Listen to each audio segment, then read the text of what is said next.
welcome to the online class meeting of English for General Purposes. Selamat datang pada kelas MKU Bahasa Inggris pada hari ini. My name is Yati Aisyarani and you guys can call me Miss Yati or Ma'am Yati. I am one lecturer at English Department of Universitas Negeri Padang. Selamat datang semuanya dan saya adalah dosen Anda pada hari ini. And today we're going to talk about modal verbs and we're going to discuss about modal verbs from three different aspects. We are going to talk about the definition of modal verbs, the structure of modal verbs in a sentence, and also how to use each modal verbs in a daily life conversation context. Jadi kita akan membahas tentang modal verbs dari tiga aspek yang berbeda, dari definisinya, pengertiannya apa, lalu struktur dalam kalimat seperti apa, dan bagaimana cara kita menggunakan masing-masing modal verb dalam masing-masing konteks berbeda dalam percakapan sehari-hari.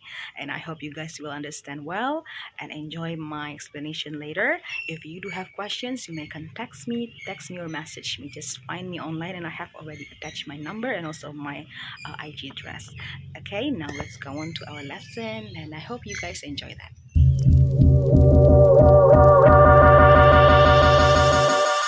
Okay everyone, now let's talk about modal verbs. Here there are two questions that I want to ask you. The first one is, what do you know about modal verbs? Apakah Anda semuanya tahu tentang modal verbs? And then the second one, have you ever used them in your daily conversation? Sudah pernah sebelumnya menggunakan modal verbs dalam percakapan di kehidupan Anda sehari-hari? Apa saja contohnya? Di sini sudah ada saya berikan. Di sini kita punya shall, must, could, might, will, ought to, may, would, should, dan can. Jadi ini adalah contoh modal verbs dan semuanya sebenarnya memiliki kegunaan masing-masing dan fungsinya masing-masing. Now, let's see them one by one.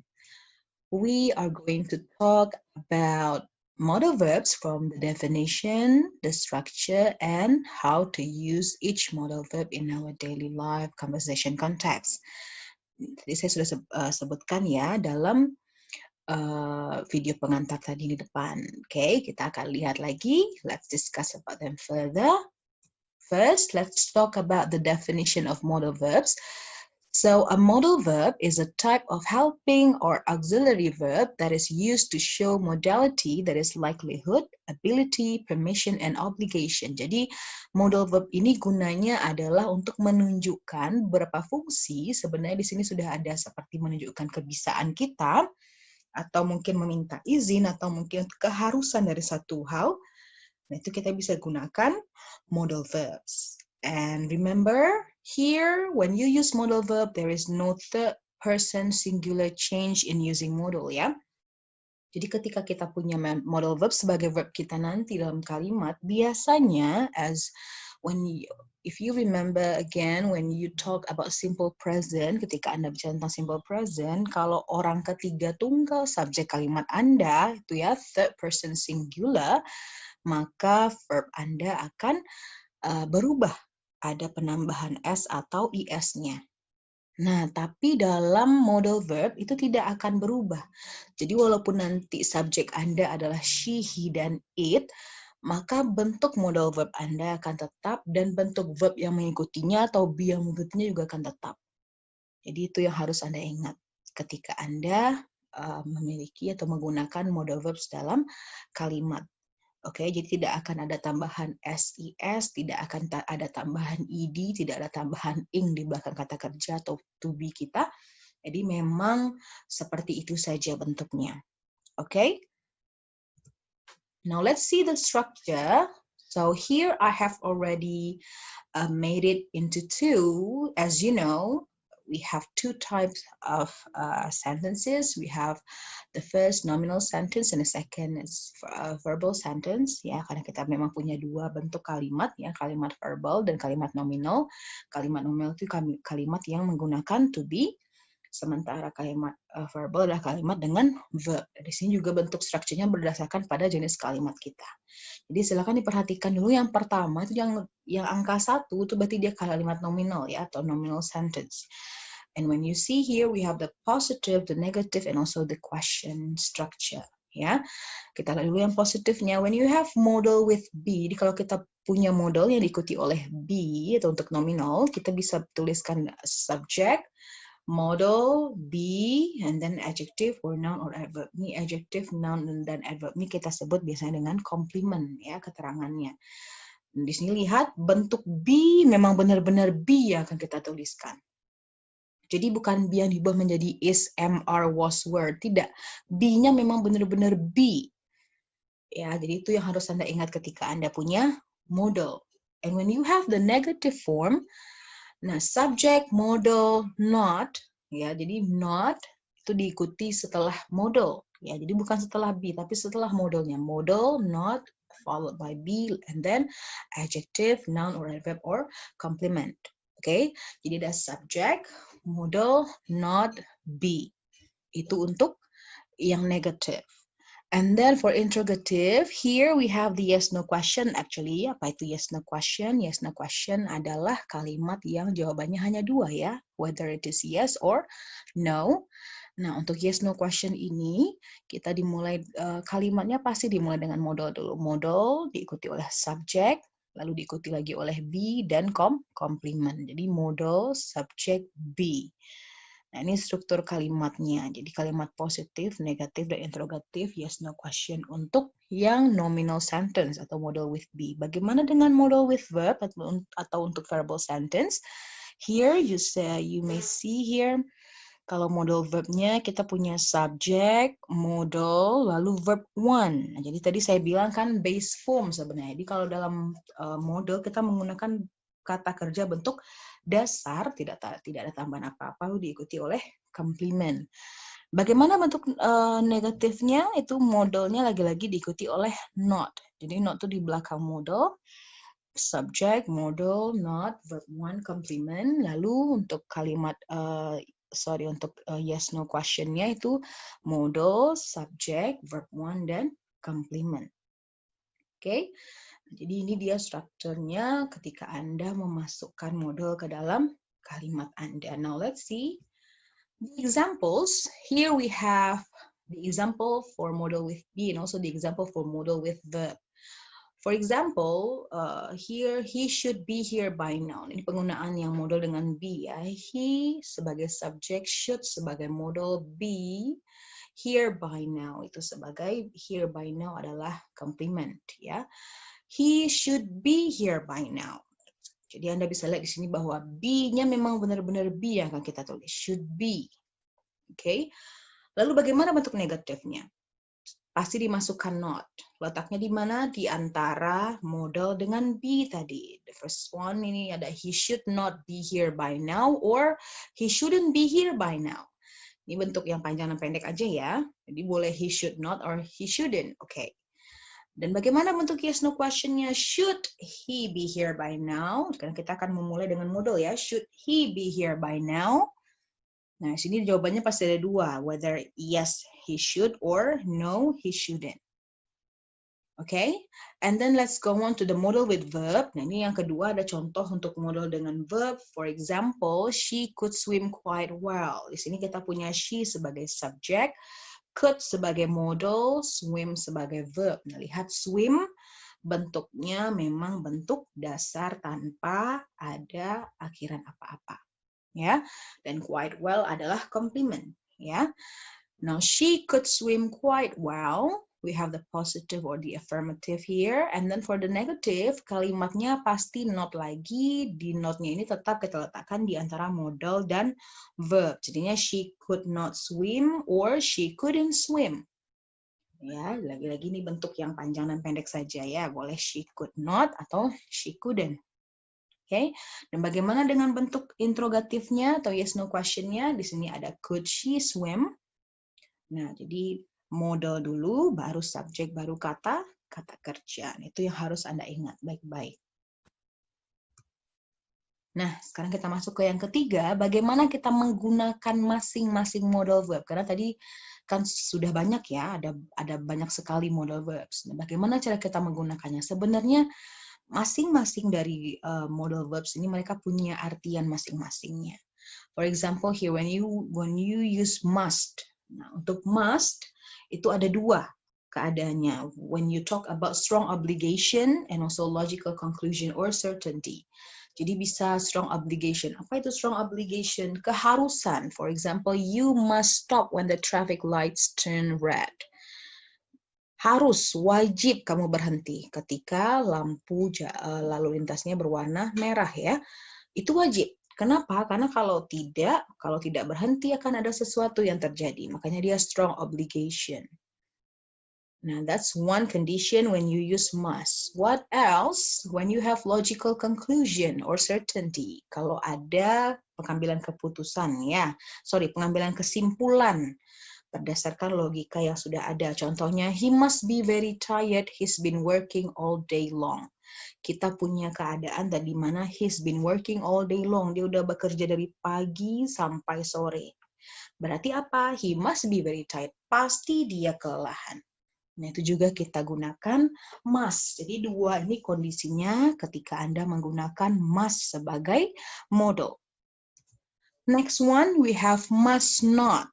Nah, ini must not berarti kan tidak ya. Prohibition atau larangan. You must not smoke in the hospital.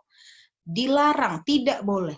Nah, jadi prohibition itu digunakan ketika Anda memilih untuk menggunakan must not dalam kalimat. Jadi hati-hati.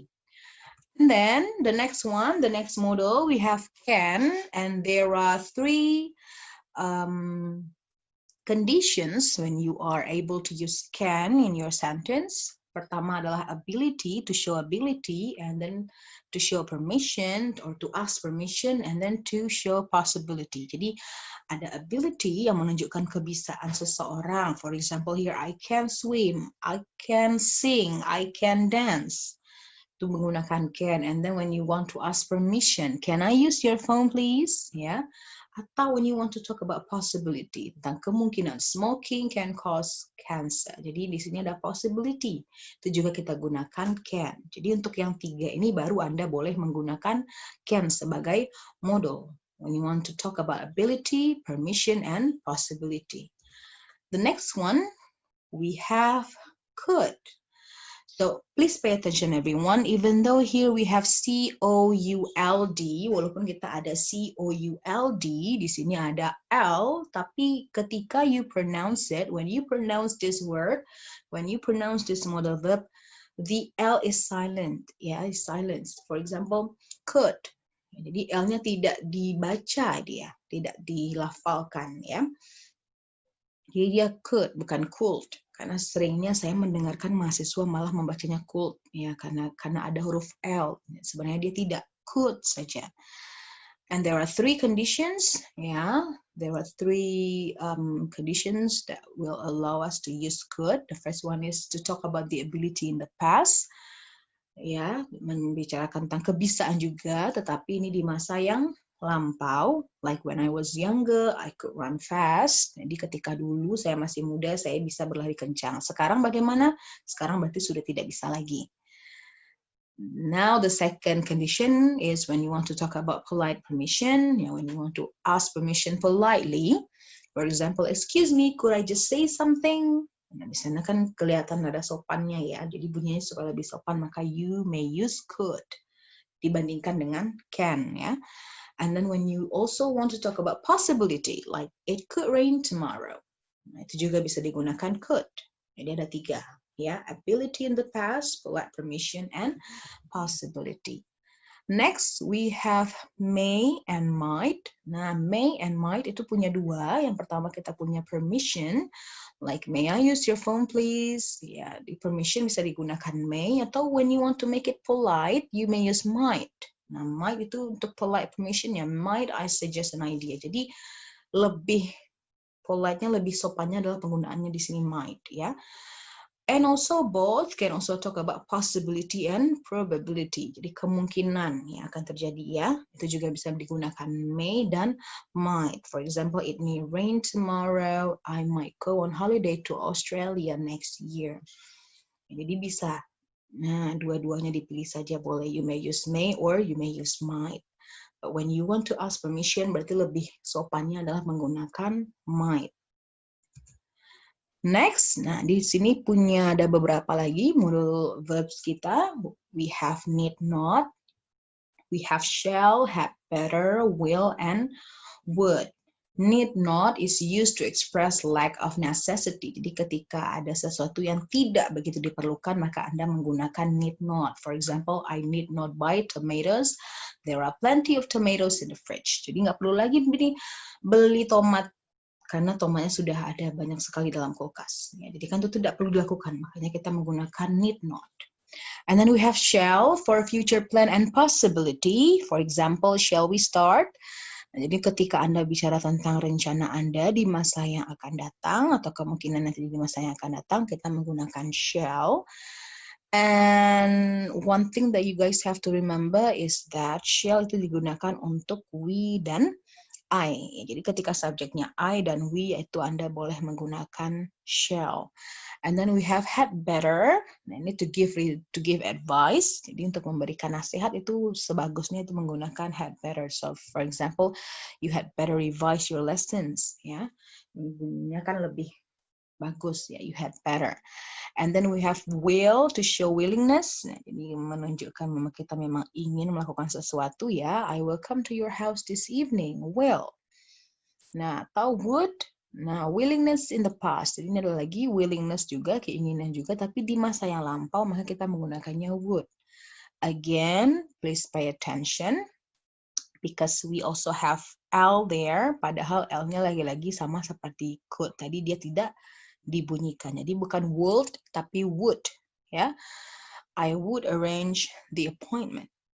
Okay, to show willingness in the past. Okay. Next one, we have the should and also ought to. Ya, ada should, ada ought to. Ini juga ada dua yang kegunaannya sama for expressing suggestion, advice, and also logical conclusion. But be careful again how to pronounce should. Again, like could and would, you are not going to pronounce the L. The L is also silent. Okay, so should and ought to, okay? That's how you pronounce it. So, like example, when you want to give suggestions, ketika memberikan saran, I should or I ought to see a doctor. Atau advice, you should or you ought to revise your lessons. Nah, atau to say logical conclusion, he should or he ought to be very tired. Nah, ini bisa tiga lagi. Jadi logical conclusion itu bisa digunakan dua. Berarti you may say that by using must, you may also say that by using should or ought to. Nah, advice itu tadi di depan sudah ada had better, berarti di sini Anda juga bisa menggunakan should atau ought to. Jadi memang dia masing-masing modal verbs-nya itu sudah punya fungsinya masing-masing. Nah, jadi hati-hati. And then itu yang harus Anda perhatikan sebenarnya. Jadi bagaimana, apa saja artinya, apa saja konteksnya. Jadi itu yang harus Anda ingat sekali baik-baik ketika Anda membahas tentang modal verbs. Okay? Thank you everyone. I think that's all for me. And for today, we are done talking about modal verbs. If you have questions, you may just find me online by using my Instagram and also WA. Just text me, message me, and I will really answer your questions later. And I hope we have a great time for today, and I'll see you next time. Bye.